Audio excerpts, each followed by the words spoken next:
Hi, this is Larry Greenblatt, and I want to welcome you to another episode of my Hacking the Singularity series. And here I'm going to discuss my furthest, craziest idea, and that's how to build a network that would, a communications network that would cover the entire universe backwards and forwards in time. It's a pretty wild idea, or as Peter Diamandis might call it, my moonshot. I'm known as a hacker. I'm really a network nerd, computer nerd from way back, and a hacker to the hacking community is not a bad guy. Not what the press makes it sound, but the old Internet Engineering Task Force definition is a hacker is someone who figures things out and makes something cool happen. That sounds pretty subjective. What's cool might be cool to you, but not cool to me. All right. Well, I'll defer to Buckminster Fuller, who felt that what in my words, what's cool about a scientist is when they create something that advantages everyone without disadvantaging anyone. Now that's cool, right? That's universally cool, and you can look up more on that yourself. So what really got me started over the last couple of years in the singularity stuff, and I was well, I teach a course, a couple of courses, computer courses, and I cover artificial intelligence. And for years, well, I guess the book came out, Ray Kurzweil's book in 2005, The Singularity is Near. And since then, I've had students in my class tell me, I've got to read it, I've got to check it out. And well, I've had issues with artificial intelligence. I just, I never felt, and I still am not sure that they can get human level intelligence, but they may be able to get Vulcan levels, an old Star Trek nerd. So I finally last year got a copy, and actually I'll admit that I did the audio version, but whatever the case is, I was blown away. He won me over. And based on something that I teach as well in class is Moore's Law, or maybe Moore's Guideline, that processor speed doubles every 18 months. It has been doubling actually, and it's 2018 now, and we can see it's been slowing down, and that was a prediction that it would slow down. Kurzweil points out that Moore's law of processor speed doubling was based on our integrated circuits being able to fit twice the amount of circuitry on a piece of silicon every 2 years, and because the circuits are closer together, the electrons don't have to move as far. That they were actually processing twice as fast, maybe every 18 months or so. You hear different numbers every year, every 18 months. But that was actually just one paradigm of information processing. We had vacuum tubes, we had magnetic relay switches, and he predicts as this thing, we have a series of S curves that we go over, and as Kurzweil's law fades out, we're going to see a new paradigm, and he talks of 3D computing. I've heard of carbon nanotube type of kind of computing. I have to teach as part of my class quantum computing, which has made a big inroads last year. You know, most of the videos I find still on YouTube tell me quantum computing is still theoretical, and no, it's not. IBM has a 16-bit qubit quantum computer available for you. You know, you could try it out online. So it's here now. It works. So it's not just theoretical. So based on this concept of how fast we process, it's been speculated that we're going to have AIs, Alexa, you know, Siri, whatever, Google Home, that has human level intelligence, or maybe Vulcan level intelligence, whatever, by 2023, 2029, you're different numbers. And then it's going to get smarter. Now, the way exponential growth works, and I remember in sixth grade, I had a teacher tell me the old thing about the guy who invented a chessboard, wanted to get rewarded by the king, and the king wanted to give him whatever, you know, a million pieces of gold. And he said, no, just give me 1 grain of rice for the first square on day 1. And then we'll go, there's 64 squares. Well, day 2, give me two grains of rice, and day 3, give me 4. That doesn't seem like much, but once you hit a certain number, it starts to really, what we call the knee of the curve. It gets really fast. And once, you know, while AI is subhuman level, it doesn't seem, it sneaks up on us. It's very, very deceptive here. But then once it hits human level, it's going to get smarter than human. And a smarter intelligence can build a smarter intelligence, can build a smarter intelligence, can build, and it's going to get very smart, very, very fast. And that's called the knee of the curve. And we're there. We're really getting there. We're getting very close. And in Kurzweil's book, and he seems to be right about a lot of stuff. As a musician, I knew of Kurzweil from his keyboards. Years ago, I didn't think of him as primarily an information science guy, but he theorized that we will have AIs. These aren't just one super thing that lives in some monolithic government. It'll be like your phone or whatever we're using, something in our glasses, something in our bloodstream, a nanobot. By 2045, it'll be smarter than all humans. Now, when you consider this, now think of any problem you have. Think of actually. I like to think of why are humans the dominant species on this planet? Is it because we're stronger than other animals? Is it because we're faster than other animals? Because we have sharper teeth? No, because we're smarter. So people really worry what's going to happen when this machine is smarter than we are. The Terminator thing. Well, I find that there's 4 basic opinions today. First of all, you have your doubters. Dude, it'll never happen, man. Never happen. And part of me still does. Because I've been overly optimistic about a lot of things. I'm a Timothy Leary fan, and I felt for sure, as he predicted, that by 1986, dude, first people are going to leave the planet, man. They're going to move into space permanently. It's these giant space colonies, O'Neill space cylinders. And it turned out to be a little overly optimistic. So I've learned to doubt things. But then you have the utopians, which I mostly am. I do believe that all the problems we have right now could be solved better if we were smarter, if we had access to better intelligence. So we look at all the whether it's government problems, whether it's food problems, it's global warming, whatever these things are. I think a smarter entity will help us solve these problems better. You have the dystopians, and that's where Hollywood loves to go. I love the Black Mirror, which is not technically Hollywood, but whatever. These dystopian views of the future, but they kind of creep me out after a while. I'm just like, all right, enough.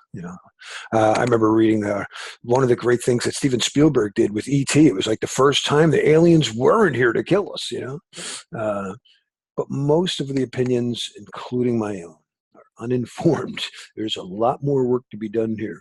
So it's a wonderful time to be alive and watch these things unfold. All right, so as an amateur physicist, something that's always puzzled me is, they tell us in these, whether it's watching the Cosmos with originally the version of, name's drawn a blank, but then you have Neil deGrasse Tyson redoing it, and they're wonderful. And they tell us, in these abstract ways. Now, humans can understand the 3 dimensions of space. That's height, width, and depth. But there's a 4th dimension, and it's time. Now, you're probably going to have a hard time grasping this. So let's draw it out and show you this famous cone. And I'm like, what are you talking about? Of course I understand time. You think I don't know the difference between a still picture and a moving picture?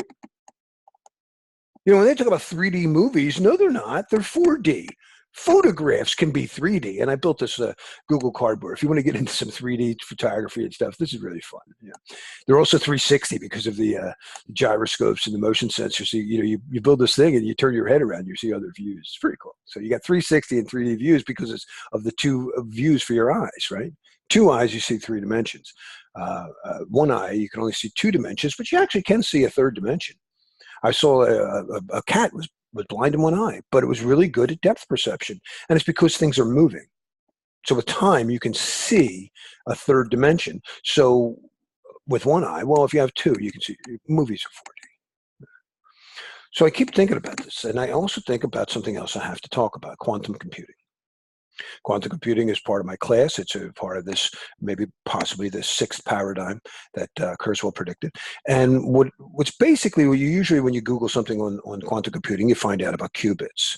So something called a superposition, a particle doesn't have to be in one state or the other. When we measure it, it becomes one state. So they talk about polarization. Is the spin of a particle, let's say, up or down? Well, when it's not being measured, it's in both positions.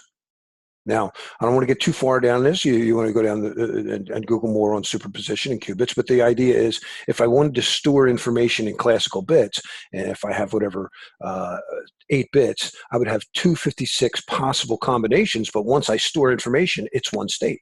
So these 8 bits are dedicated to one state. But I could have in qubits, if I had 8 bits, now our excuse me, the IBM one has a 16-bit right now. With 8 bits, I'd have 256 possible values stored at once, as opposed to one. There's something called quantum supremacy. Once we hit a 49-bit or so quantum computer, and some predict that'll be this year or shortly after, we're going to be able to process on this quantum computer faster than all the computers in the world could, and then they'll never catch up. Now, that's not good for everything. These are good for things that require multiple states, a lot of modeling and stuff like that. But what also enables quantum computing is another very bizarre property of these particles, and that's called quantum entanglement. And that, again, you find other places, better sources than here, but once two particles have touched each other, they remain, it appears, somehow communicate. So basically, if I had 2 photons and I collide them, they touch each other, say between Alpha Centauri is 4 light years from here. That is, it would take 4 years for a beam of light shine from here to hit Alpha Centauri. And if they collided in the middle, 2 light years away in the middle, and then one went to Alpha Centauri and one went to us, and then you polarized one of these bits, the other one would also polarize at that same moment, not 4 years later. This freaked Einstein out. He called it I don't know how to pronounce it, I'm sorry. But it translates as spooky action at a distance. And it seems to violate this time-space continuum. Nothing can move faster than the speed of light. Well, that's how quantum computers work. So we know this isn't just theory. Faster than light travel? There's a common misconception that nothing moves faster than the speed of light as a law. Well, that's not true. That was never even meant to be true. There was a misunderstanding, a misinterpretation of the law that says nothing could accelerate to the speed of light. So I can't take something slower than the speed of light and then get it to go faster than the speed of light. But say at the time of the Big Bang, things were already moving faster than the speed of light. There's no problem with that. They just never accelerated to that. They were already moving there. Of course, they wouldn't be able to decelerate beyond or below the speed of light. Well, such theoretical, it's hard to measure these things. You can't speak matter-of-factly about anything you can't measure. So now we are definitely going into the realm of theory. Up until now, it's been proven. But in theory, we have particles that move faster than the speed of light. They're known as tachyons. They, because are faster than the speed of light, they would actually travel backwards in time.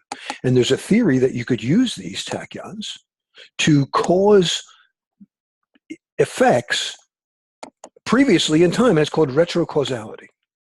Now, getting back to my job, my specialty as a network engineer, one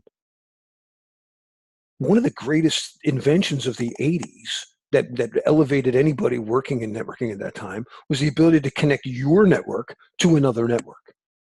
And those are gateway technologies. At that time, it was the 3270 gateway. If anybody listening to this is old enough to remember that, when you could take your Novell network and connect it to an IBM mainframe. That was an instant $10,000 raise. So that's what we do. And a gateway is just a basic term, like a router plus. And I have this idea that we could create a radio gateway that connects to a tachyon-based network, an entangled tachyon-based network. So now I should be able to create a network that, exploiting entanglement, could communicate everywhere in the universe. Because if the theory is once two particles touched each other, they remain intimately connected. Well, at the time of the Big Bang, I'm told everything connected. Everything was connected at that point. So maybe, and I'm borrowing from Robert Anton Wilson, one of my favorite writers. He speculated in his book, Quantum Psychology, that maybe everything in the universe is entangled. And with my tachyon to a radio communication gateway, I could also send messages backwards in time. Communicating forward in time is never a problem, right? You could always write down a message and pick it up tomorrow.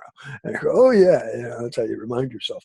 But communicating back and writing that message back and go, oh yeah, don't forget to tell me to do this. Anybody who saw Bill and Ted's Excellent Adventure, now remember, we got to get your dad's keys or else they won't be here. No. All right, well, that's all I really wanted to say. I hope you guys enjoyed it. This is my real moonshot someday to help create, even if it's just to spur somebody's creativity and you say, yeah, I think he's right. It's possible. All right, live long and prosper, everybody. Thank you very much.